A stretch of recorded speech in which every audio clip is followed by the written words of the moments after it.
The Man Who Listened to the Trees.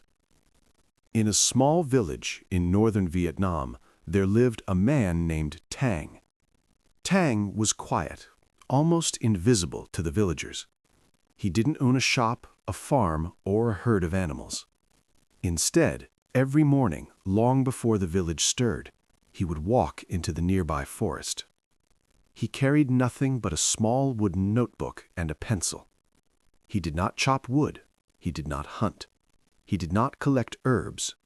He simply walked among the trees, stopping frequently to touch their trunks, run his fingers along their bark, and close his eyes. For years, the villagers noticed him, whispering among themselves, "Why does he go there every day? He does nothing." Tang didn't care. One day, a curious young boy followed him. He watched Tang sit beneath a large banyan tree, close his eyes, and listen. The boy waited. Minutes passed. Birds sang, leaves rustled, wind whispered through branches.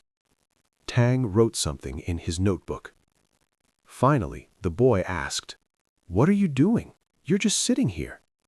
Tang opened his eyes slowly. "I am listening," he said. "The trees have stories. They speak in silence. If you hurry past them, you will never hear a word." Over time, the boy began to follow Tang. He learned to walk slowly, to stop and notice the small movements of life around him.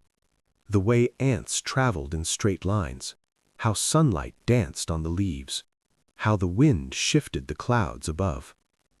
Tang taught him that listening was not only with ears, but with heart and mind.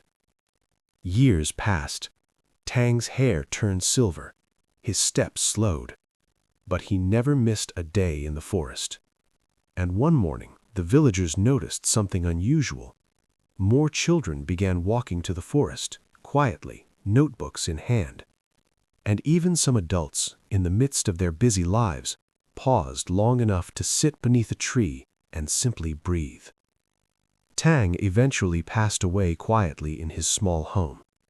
When villagers went to the forest afterward, they found a single wooden notebook lying at the base of the banyan tree. Its pages were filled with careful observations, sketches, and short reflections about every tree he had touched, every sound he had heard, every lesson he had learned.